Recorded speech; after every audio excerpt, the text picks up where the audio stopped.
చూస్ country delight, live better. ఇప్పుడే country delight app ని download చేసుకోండి. రాత్రి పడినటువంటి భయంకరమైన వర్షానికి పుప్పాలగూడలో ఒక బిల్డింగ్ కూలిపోయింది. ఇక్కడ చూడొచ్చు మీరు, నా వెనకాల కనిపిస్తుంది. మొత్తం శిథిలాల కిందే ఆ బిల్డింగు, దానికి సంబంధించినటువంటి ఆ ఇంటికి సంబంధించిన సామాను అన్నీ ఉన్నాయి. ఆ తర్వాత ఈ పక్కనే ఉన్నటువంటి ఒక బిల్డింగ్ లో హాఫ్ పార్ట్ కూడా, అంటే సగం ఇల్లు కూడా కూలిపోయింది అనమాట. సో 2-3 ఫ్యామిలీస్ పూర్తిగా రోడ్డు మీదకి వచ్చినటువంటి పరిస్థితి. ఇంట్లో వాళ్ళ బట్టలు, పుస్తకాలు, పిల్లలవి, అలాగే బంగారం, డబ్బులు అన్నీ కూడా దాంట్లో శిథిలాల కిందనే ఇప్పుడు ఉన్నాయి. బాధితులు కూడా ఇక్కడే ఉన్నారు. ఒకసారి వాళ్ళతో మాట్లాడదాం. అసలు ఏం జరిగిందంటే, లక్ ఏంటంటే ఆ టైంలో ఇంట్లో ఎవ్వరూ లేరు. ఈ ఒక్క ఇంట్లో మాత్రమే పక్కన 2 రూములు పోయాయి. ఒక హాఫ్ బిల్డింగ్ ఉంది, హాఫ్ బిల్డింగ్ కూలిపోయిందని చెప్పాను కదా. అందులో మాత్రమే ఒక పెద్ద ఆవిడ ఉన్నారంట. లక్కీలీ ఆవిడున్న పార్ట్ వరకు ఏం కాలేదు, అవతల పార్ట్ కూలిపోయింది, వేరే ఫ్యామిలీ ఉన్నటువంటి పార్ట్. సో ఎవ్వరూ లేకపోవటం అనేది, లేకపోతే 8-9 మంది ఆ ఇంట్లో నివసించేటువంటి పరిస్థితి. అందరూ కూడా ప్రాణాలు కోల్పోయేవాళ్ళు. దేవుడి దయ వల్ల ఎవ్వరికి ఏమీ కాలేదు. కాకపోతే ఆస్తి నష్టం జరిగింది. మరి ఇక దాని కొంతవరకు నయం. ప్రాణ నష్టం ఏం కాకపోతే ఆస్తి నష్టం వరకు కొంతవరకు పూడ్చుకోవచ్చు, కానీ ప్రాణ నష్టం అయితేనే ఇబ్బందికర పరిస్థితులు.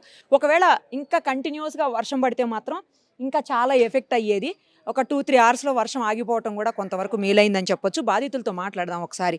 ఏం జరిగిందండి, ఏ టైంలో అయింది, అసలు ఏం జరిగింది చెప్పండి. మీదేనా ఇల్లు?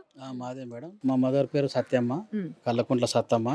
అయితే 7 నుంచి 8 గంటల మధ్యలో నేను వర్షం వరకు నేను కూడా విఆర్ఏగా వర్క్ చేస్తా. నేను కూడా అక్కడక్కడ రోడ్ నెంబర్ 30 మణికొండ అక్కడక్కడ పంచవతిలో ప్రాబ్లమ్స్ వాటర్ వస్తున్నాయంటే నేను అక్కడ వెళ్ళడం జరిగింది. అప్పుడే మా ఇంట్లో నేను ఫోన్ చేసి అప్పుడప్పుడు అప్రమత్తంగా. మీరు ఎవరిల్లో కాపాడడానికి వెళ్ళారు? మీ ఇల్లు కూలిపోయింది. అట్లా నా జాబ్ పరంగా పోతే ఏమైందంటే, ఇక్కడ ఈ ఇప్పుడు మినిమం వైఎస్ఆర్ సీఎం ఉన్నప్పుడు ఈ టెంపుల్ ఓపెన్ అయింది మేడం. అప్పుడు ఓపెన్ అయినప్పుడు అప్పుడు వాళ్ళు కట్టడం జరిగింది. అప్పుడు మామూలు కట్టిన తర్వాత మళ్ళీ ఈ మధ్యలోనే మళ్ళీ వర్క్ చేయడం జరిగింది. ఆ వాటర్ అది మొత్తం మట్టి పోయడం జరిగింది.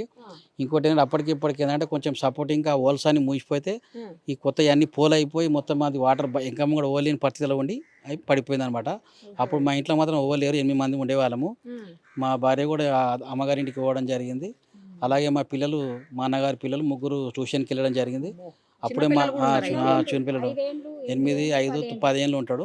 మా వదిన అప్పుడు వంటలు చేయడం జరుగుతుంది. మా అమ్మ మదర్ మాత్రం ఒక ఆమె ఈ రూమ్లో ఉంటే ఆ 2 రూమ్లు కూలిపోయిన తర్వాత వీళ్ళందరూ వచ్చి మా అమ్మ నడచడం వల్ల అక్కడ చుట్టుపక్కల ఉన్న వాళ్ళు వచ్చి ఆమెను తీసుకొని పోవడం. ఆమె కూడా హ్యాండిక్యాప్. ఆమె పోయిన తర్వాత ఏంటంటే ఇక అందరూ మన మున్సిపల్ కమిషనర్ గారు వచ్చారు. ఇక మన మొన్నటి వరకు చైర్మన్గా చేసిన నరేందర్ గారు వచ్చారు. ఈ ఆలయ ట్రస్ట్ చైర్మన్ కూడా ఆయన్నే. దానికి ఏమైనా ఉంటే నేను ప్రభుత్వం పరంగా వచ్చే పథకాలు కానీ నాతో అయినంత సాయం చేస్తా అని చెప్పడం జరిగింది. అలాగే మా ఎంఆర్ఓ గారు కూడా ఆర్డీఓ గారితో మాట్లాడి, మీకు ఇప్పుడు ఉండడానికి లేదు కాబట్టి మీకు రీసెంట్గా నేను నర్సింగ్లో అక్కడ డబుల్ బెడ్రూమ్ అక్కడ ఏర్పాటు చేయడం జరుగుతుంది.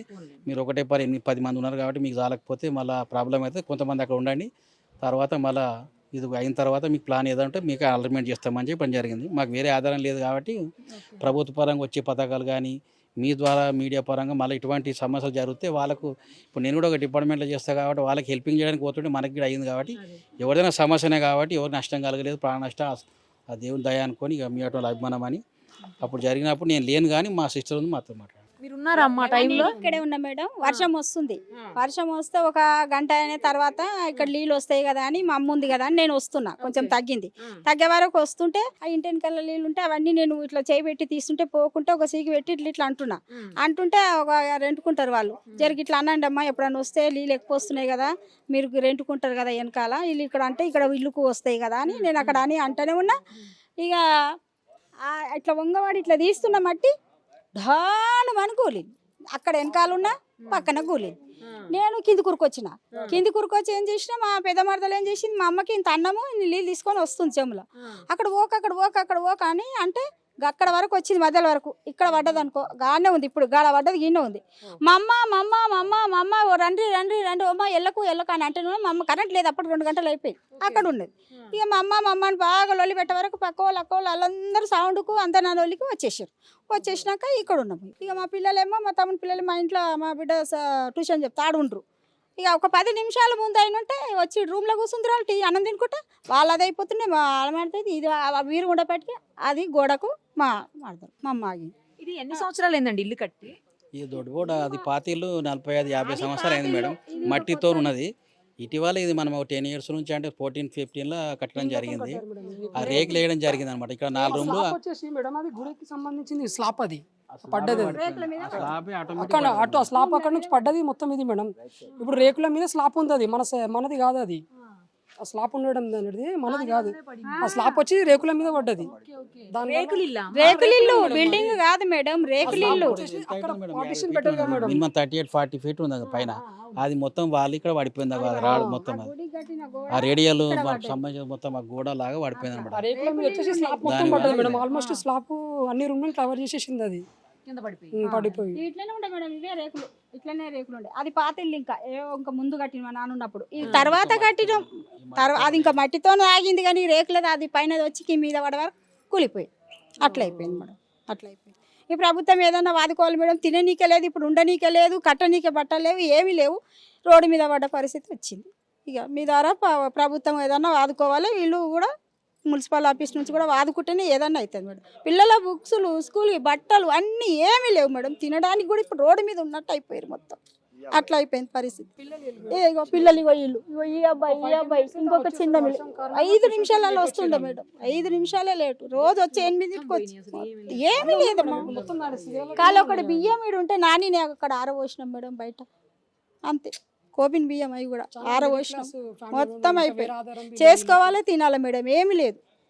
గవర్నమెంట్ జాబులు ఏమీ లేవు, అన్నీ ఇక చేసుకోవాలి, తినాలి. చిన్న టెంట్ హౌస్ బిజినెస్ ఉంది మేడం. టెంట్ హౌస్ ఉంది మేడం, మొన్ననే 3 లక్షల సామాన్ తెచ్చా, రూమ్ లో పెట్టేసి అందులో పోయింది. ఇప్పుడు పక్క రూమ్ లో ఉంది మేడం, ఈఆర్పి చైర్స్ అవి కొత్త టేబుల్, సామాను, కుర్చీలు అన్ని అందులోనే ఉన్నాయి. అవి కూడా 2 months మ్యారేజ్ అయింది, దానికి సంబంధించిన సామాన్ అందులోనే పోయింది మేడం. మేడం ఆమె బంగారం, పైసా, బట్ట ఉంటది కదా మేడం, అవి ఈ 2 రూమ్లలో అవి ఉండే, అవి పోయినాయి. ఈ 2 రూమ్లలో అవి పోయినాయి. మా పెద్ద మొన్ననే ఇట్లా మా పెద్ద తమ్ముడు చనిపోయింది 2 సంవత్సరాలు, ఆమెకు జాబ్ వచ్చింది. ఆ సర్టిఫికెట్లు కూడా అందులోనే అన్ని పోయినాయి, ఏవి లేవు. ఉన్న డబ్బులు ఏదో ఉంటది కదా మేడం. ఇంట్లో ఇప్పుడు అందులో ఒక అల్మారి ఉంది, ఇంట్లో 2 అల్మార్లు ఉన్నాయి, ఇంట్లో 2 మొత్తం పోయినాయి, ఏమి లేవు. అవును, మట్టి కిందనే ఉన్నాయి. ఇంట్లో అల్మారి, మంచం, అద్దము అన్ని. ఏమైంది, ఎట్లా వచ్చారు మీరు బయటకు? ఆ టైంలో ఏముంది చెప్పండి. ఎక్కడ ఎత్తుకొచ్చారు నన్ను లోపలికి వెళ్ళి ఎత్తుకొచ్చారు. దాన్ని అనేది అన్నది. వర్షం మొదలైనాక ఎంతసేపటికమ్మా? వర్షము వార్తనే ఉన్నది, అయితేనే ఉన్నది. ఎంత కూడా లేదేమో టైంలో. కరెంటు లేదు, ఏం లేదు. పడిన సౌండ్ అసలు మీకు ఏం అర్థమై ఉండదు, ఏం జరిగిందో నాకు అర్థమైతే లేదు. నా కళ్ళు కానొస్తలేవు. సౌండ్ పడిందా అమ్మ పెద్దగా? ఒకటే శబ్దం ఇచ్చింది. నేను ఏం పటాకులు ఏగుతున్నాయో అని నేను అనుకున్నా. నేను అనుకుంటే ఏమన్నా అమ్మా అమ్మా అమ్మా అని నా బిడ్డ మొత్తుకుంటున్నది.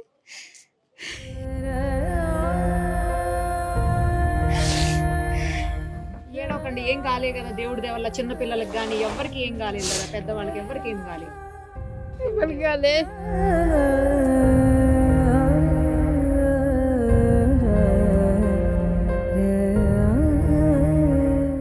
చూశారు కదా, అప్పటికప్పుడు కట్టుబట్టలతోటి రోడ్డు మీదకి వచ్చేసినటువంటి పరిస్థితి. నిరాశ్రయులయ్యి రోడ్డు మీద ఉన్నారు. పసిపిల్లలు, చిన్న పిల్లలు ఉన్నారు. పిల్లలతో పాటు మొత్తం బయటకు వచ్చారు. కేవలం వాళ్ళ దగ్గర అసలు ఇప్పుడు వాళ్ళ ఒంటి మీద ఉన్న బట్టలు తప్పిస్తే ఇంకేమీ లేనటువంటి పరిస్థితి ఉంది.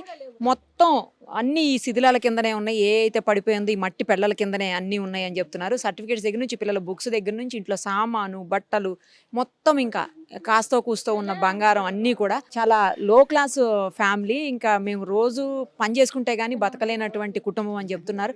సో ఇలాంటి పరిస్థితుల్లో ప్రభుత్వం ఖచ్చితంగా స్పందించాల్సిన అవసరం ఉంది. వాళ్ళకి ముందు తినడానికి కూడా ఏమీ లేవు. తినడానికైతే ఇప్పటికే ఇంతకుముందు ఎవరైతే మున్సిపల్ చైర్మన్ ఉన్నారో ఆయన, అలాగే మున్సిపల్ కమిషనర్ కూడా వచ్చేళ్ళారని చెప్తున్నారు. వాళ్ళు ఖచ్చితంగా సాయం చేస్తాము, మీకు డబుల్ బెడ్రూమ్ ఫ్లాట్ ఏదో అలాట్ చేస్తామని చెప్పారు అని మాట ఇచ్చారని చెప్తున్నారు.